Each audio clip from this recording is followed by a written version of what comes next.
You cannot take a bad shot of the Parthenon. From any angle, in any light, it's an architectural icon, a temple of marble commissioned by the statesman Pericles during the golden age of ancient Greece. 2,500 years ago, it embodied the peak of democracy and artistry.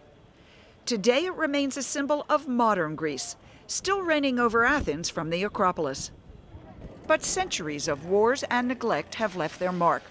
Something is missing from this picture. Some things. They belong here, a parade of sculptures comprising the frieze that once encircled the inner building. And here, 92 carved panels depicting scenes from Greek mythology. And here, on the pediment, freestanding statues of gods and other mythological beings. Some of the marble statues have just disappeared. Some have been removed for display by the Greek government. But most, more than half the surviving total, are in the British Museum in London, the source of a long-standing international debate. The marbles here were acquired from the Parthenon by Lord Elgin, British ambassador during the Ottoman Empire, then carted across the seas and purchased by the British government in 1816 for £35,000. Today, they're priceless. Depending on your point of view, Lord Elgin either rescued the sculptures from the crumbling Parthenon and removed them to a safe place legally, or he just cut the marbles. He just took the marbles away. And I think it's, archaeologically, it's tantamount to murder. Greek culture minister Antonis Samaras is one of many vocal Greeks and non-Greeks who say the Elgin, or Parthenon marbles, were stolen and belong back in Greece. The controversy has been raging for centuries, but was reignited this summer with the long-awaited opening of the new Acropolis Museum in Athens. This earthquake-resistant structure, with climate-controlled galleries and state-of-the-art surveillance, means that for the first time, Greece has the means and the space to preserve and present its heritage. It's like music, like a concert. Museum director Dimitris Pandermalis gave us a private tour of the sun-bright, sky-lit glass gallery dedicated to the Parthenon sculptures.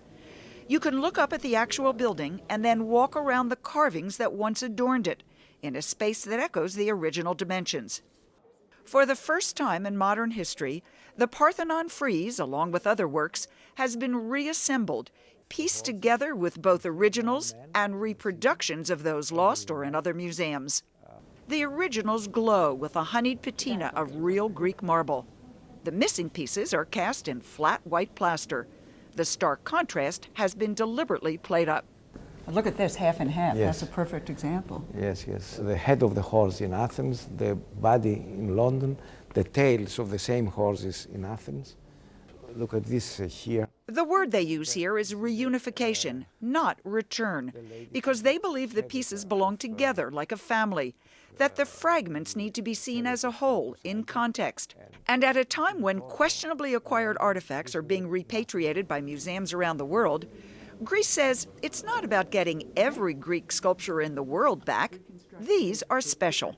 Well, imagine the States being under occupation and somebody takes the head of the Statue of the Liberty and then takes the torch from the Statue of Liberty, and one is placed in London, the other is I don't know, in Romania, and the other in the States.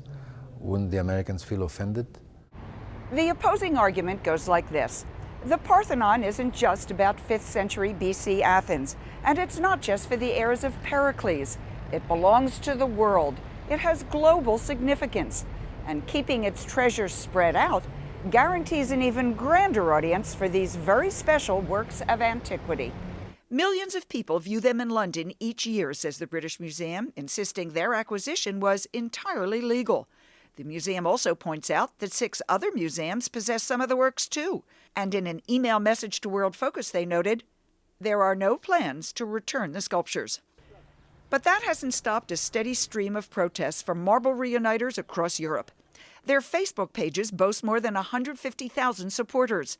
And this summer, its founder, Alex Manthiakis, tried to organize a protest in the shadow of the Parthenon, complete with fire-breathing statues.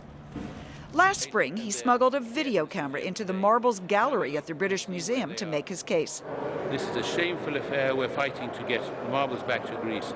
Do what you can to support us.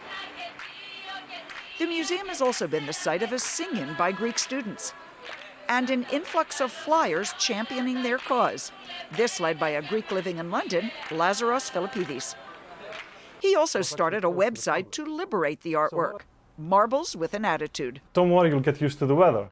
Philippidis makes his point with humor, using cartoons based on the disputed sculptures, like this half-man, half-horse centaur, which he sees as trapped in an alien land.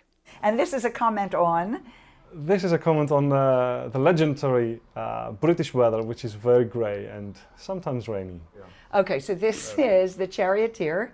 He's in the British Museum and, well, he's anxious. He wants to go to Athens and he's wondering, well, is he in Athens yet? So this horse head is saying?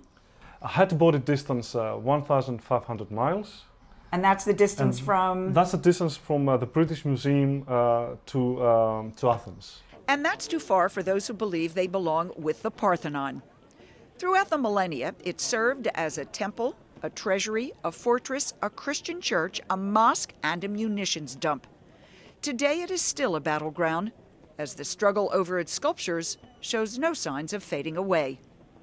I'm Lynn Sherr for Worldfocus in Athens, Greece.